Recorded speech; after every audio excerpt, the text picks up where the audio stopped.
May 2, 1972 Italian newspaper ने एक ऐसे आर्टिकल को पब्लिश किया जिसने पूरी दुनिया के होश उड़ा दिए। रीजन, आर्टिकल का टाइटल इन्वेंटटा ला मशीना चे फोटोग्राफेल पसाटो, मीनिंग रोमन कैथलिक्स के एपिसेंटर वैटिकन चर्च में एज अ प्रीस्ट काम कर रहे फादर अर्नेटी ने एक पास्ट इवेंट्स को देखने वाली टाइम मशीन को बना लिया है और उसकी मदद से उन्होंने जीसस के क्रूसिफिक्शन को अपनी आंखों से देखा। अब आई नो ये लास्ट लाइन सुनने के बाद आप अकेले नहीं हो जिसे ये लग रहा है कि ये बस एक होक्स हो सकता है। इनफैक्ट वैटिकन चर्च के भी उस वक्त के लोगों का, कई लोगों का यही कहना था कि it is just a hoax. But then 1988 में suddenly out of nowhere Vatican ने एक वार्निंग जारी की कि अगर कोई भी व्यक्ति किसी भी तरह की पास्ट को देखने वाली मशीन पर काम कर रहा हो तो उसे अभी रोक दिया जाए, वरना उसका समाज से बहिष्कार करना पड़ेगा। सो कहानी में अब तक बेसिकली ये हुआ कि एक इंसान बोलता है उसने टाइम मशीन को बना लिया, उसके बाद कुछ लोग ये बोलते हैं कि ये होक्स है,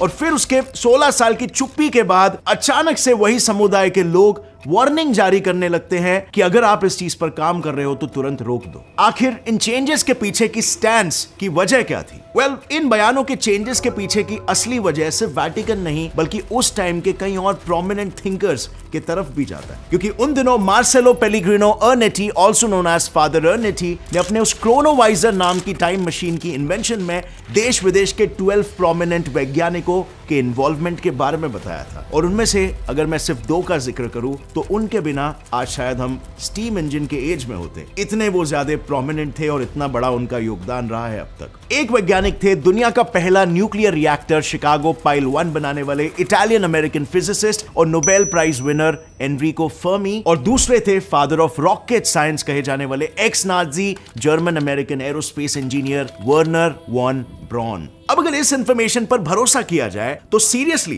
अर्नेटी was working with some highly talented individuals जो कि इतने कैपेबल थे कि क्रोनोवाइजर बना ले, क्योंकि वैसे भी क्रोनोवाइजर बस एक ऐसा डिवाइस था जिसे कुछ इलेक्ट्रोमैग्नेटिक सिग्नल्स कैच करने थे, नथिंग मोर। आखिर वो टेक्निकली बस एक तरह का एंटेना वाला टीवी ही तो था। सो एक दिन जब फादर अर्नेटी अपने सीनियर कॉलीग फादर एगस्टिनो जेमेली के साथ मिलकर चर्च में गाए जाने वाले लैटिन मंत्र ग्रेगोरियन चैंट्स पर काम कर रहे थे, तब उनमें से अनवांटेड साउंड्स को फिल्टर आउट करते वक्त उन्हें अपने रिकॉर्डर पर से जेमेली के मरे हुए पिताजी की आवाज सुनाई दी। ऐसा लग रहा था मानो वो कैथलिक यूनिवर्सिटी ऑफ मिलान के उस साउंड लैब में उनके साथ बैठकर बातें कर रहे हो। अब कहने के लिए तो ये हेलुसिनेशन भी हो सकता है, पर अगेन एक ही समय पर 2 लोगों को एक जैसा हेलुसिनेशन होना काइंड ऑफ रेयर है, राइट? और इसीलिए अर्नेटी जो पेशे से एक फिजिसिस्ट भी थे, उसके होने के नाते इस नतीजे पर पहुंचे कि शायद मरने के बाद भी जेमेली के पिता के साउंड और इलेक्ट्रोमैग्नेटिक वेव्स इस पृथ्वी पर ट्रैप हो गए थे और वही उनके रिकॉर्डर पर फिलहाल डिटेक्ट हो रहे। नाउ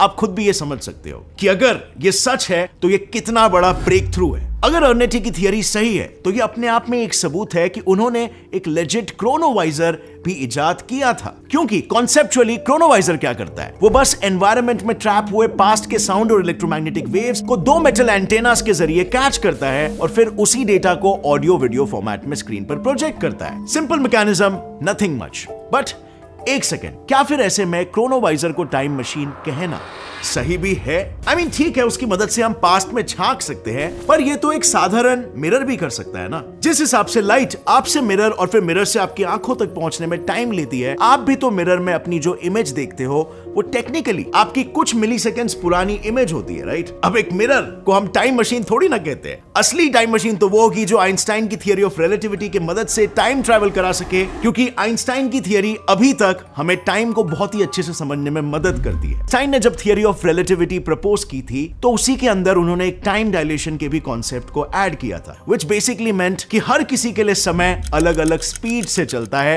और आगे बढ़ता है, बस उसे मैनिपुलेट करना हमें आना चाहिए। और ऐसा ही कुछ आपने इंटरस्टेलर मूवी में भी देखा होगा, जब उसका मेन कैरेक्टर कूपर एक सुपरमैसिव ब्लैक होल गार्गेंचुआन के ऑर्बिट करने वाले मिलर्स प्लैनेट पर 2 साल बिता के आता है, तब वहां से लौटने पर उसे यह पता चलता है कि पृथ्वी पर उसकी 10 साल की बेटी मर्फ अब करीब 23 इयर्स बड़ी हो चुकी है, ऑलमोस्ट 35 इयर्स के अपने डैड जितनी। यानी उस मूवी में मिलर्स प्लैनेट पर गार्गेंचुआन की सुपरमैसिव ग्रेविटी ने स्पेस टाइम फैब्रिक को इस कदर वॉर्प कर दिया था कि उसके नजदीक जाते ही मानो कूपर के लिए समय एक्सट्रीमली टेक्निकली स्लो हो गया था और वापस लौटने पर वो टेक्निकली खुद एज हुए बिना अपनी बेटी के फ्यूचर में पहुंच चुका था। एंड ये सच है जिसे साइंस की लेटेस्ट थियरीज डेफिनेटली ओबे करती है। आई मीन लिटरली, सिंस पृथ्वी की भी ग्रेविटी सरफेस पर सबसे ज्यादा होती है, अगर आप भी अपने दोस्त से 1 फुट ऊपर रहते हो for a period of 79 years, तो आपका दोस्त भी आपसे 90 बिलियंथ ऑफ अ सेकेंड आगे आपके फ्यूचर में पहुंच जाएगा। है ना इंटरेस्टिंग?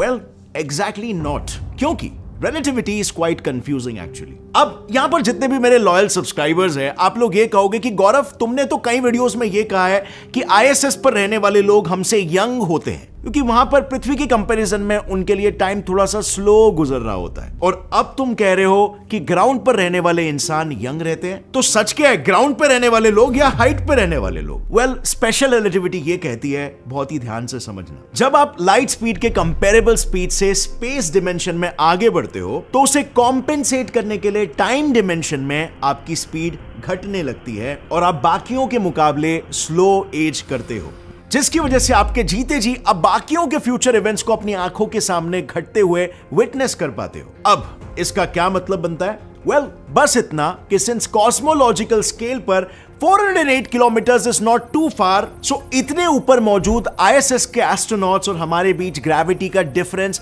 बहुत ही नेग्लिजिबल होता है। मीनिंग, क्योंकि वो 27,580 किलोमीटर्स पर आवर की रफ्तार से मूव कर रहे होते हैं, वो लोग हम पृथ्वी पर मौजूद लोगों के फ्यूचर को विटनेस कर रहे होते हैं and not the other way around. So पर स्पीड के वजह से टाइम डायलेशन हो रहा है, और पृथ्वी पर अगर आप ग्राउंड पर हो तो ग्रेविटी की वजह से टाइम डायलेशन हो रहा है। और इसीलिए आपका दोस्त अगर 1 फुट ऊपर रहता है तो उसके लिए कंपैरेटिवली टाइम डायलेशन थोड़ा कम हो रहा है। You now understand? लेकिन हाँ, इसका मतलब ये नहीं है कि आईएसएस पे जो रह रहे हैं वो एक सिग्निफिकेंट मार्जिन से हमारे फ्यूचर में बढ़ रहे हैं, क्योंकि फाइनल टाइम डायलेशन कितना होगा ये तो फिर भी ग्रेविटी और स्पीड के आपसी तालमेल या एडजस्टमेंट के ऊपर ही डिपेंड करता है। मतलब इन शॉर्ट, ग्रेविटी या स्पीड में से किसी भी एक को अगर आप मैनिपुलेट कर लो तो टाइम अपने आप ही आपके काबू में आ जाएगा। बट नाउ क्या लगता है, टाइम मशीन बनाने के लिए किसे मैनिपुलेट करना ज्यादा आसान है, ग्रेविटी को या स्पीड को? Well, obviously speed. तभी तो हम वार्प ड्राइव और लाइट स्पीड इंजन्स वगैरह की बात करते हैं। लेकिन हम में से कितने लोग हैं जो ग्रेविटी को मैनिपुलेट करने का एक आसान तरीका अभी तक ढूंढ पाए?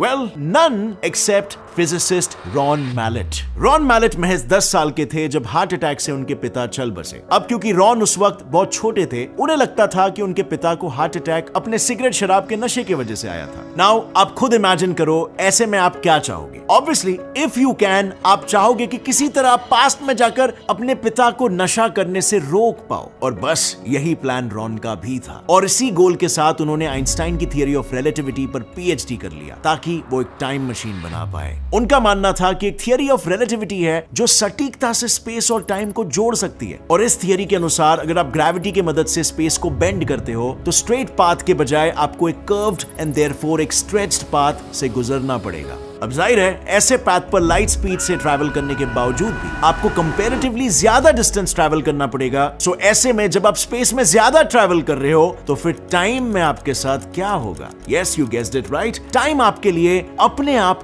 कंप्रेस हो जाएगा, यानी स्लो हो जाएगा, डायलेट हो जाएगा। पास्ट, प्रेजेंट एंड फ्यूचर आपके लिए सॉर्ट ऑफ एक छोटे से टाइम फ्रेम में समा जाएगा और आप जिस टाइम में चाहो वहां पर पहुंच सकते हो। बस ये सवाल था कि ऐसा करे कैसे? Finally Ron came up with a plan. क्योंकि हम जानते हैं कि लेजर लाइट एक कॉन्सेंट्रेटेड एनर्जी होती है, ये कॉन्सेंट्रेटेड एनर्जी ग्रेविटी क्रिएट कर सकती है और ग्रेविटी फिर टाइम को अफेक्ट कर सकती है। तो all we need to travel in time is an extremely powerful ring laser जो छोटी सी जगह में अपनी एनर्जी से इमेंस ग्रेविटी क्रिएट कर सके। अब हालांकि इतना सिंपल नहीं है ये, there is a catch. Mallett के अनुसार टाइम मशीन्स एक तरह के टाइम पोर्टल्स होते हैं, और इसीलिए अगर आपको टाइम में पीछे जाना हो तो उस टाइम में भी किसी तरह का टाइम मशीन होना जरूरी है जहां से आप उस टाइम में बाहर निकल सकते हो। यानी अगर कल को रॉन एक वर्किंग टाइम मशीन बना भी लेता है तो अपने पिताजी के टाइमलाइन में कदम कैसे रख पाएगा? और शायद यही वजह भी थी कि स्टीफन हॉकिंग ने भी जब टाइम ट्रैवलर्स के लिए 2009 में पार्टी रखी थी तो उसमें कोई टाइम ट्रैवलर आ ही नहीं पाया।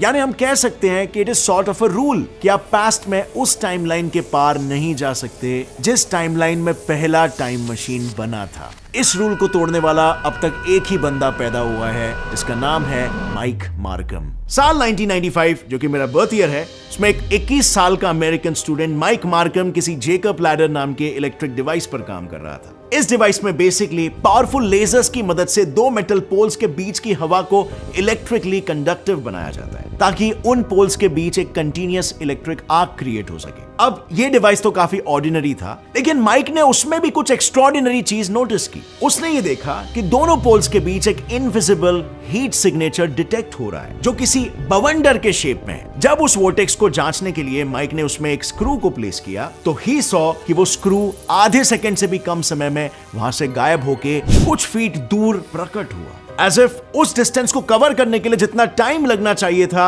उसने उस टाइम को ही स्किप कर दिया। You see, sort of like a time machine। और फिर क्या था, माइक ने अगले 2 सालों तक अपने डिवाइस का ढिंडोरा पीटा और अपने इसी डिवाइस का एक बड़ा और पावरफुल वर्जन बनाया और फिर 1997 में बिना किसी प्रॉपर ट्रायल के सीधा उसे अपने आप पर ही टेस्ट कर लिया। नतीजा, that was the last time जब लोगों ने माइक को देखा। उसके बाद वो कहां गया, कैसा है, किसे नहीं पता।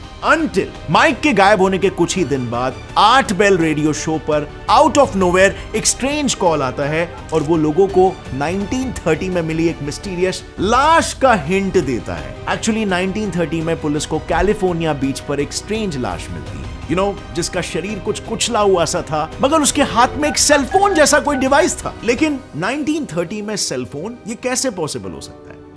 उसी केस के थोड़े गहराई में जाने पर यह पता चलता है कि इवन दो उस लाश का चेहरा अनरिकॉग्नाइजेबल था, उसका हाइट और बॉडी माइक से काफी मिलता जुलता था। सो क्या वो लाश माइक की थी जो 1930 में पहुंच गई? आपको क्या लगता है फ्रेंड्स? लिखिए अपना राय नीचे कमेंट सेक्शन में। और अगर इस वीडियो से आपको कुछ भी नया सीखने मिला, एक लाइक जरूर ठोकना। Get set fly science channel को भी सब्सक्राइब कर लो और बेल नोटिफिकेशन दबाओ ताकि आगे आने वाली हमारी कोई भी वीडियो की अपडेट आप मिस ना कर सको। See you next time friends. Till then as always stay curious, keep learning and keep growing. जय हिंद।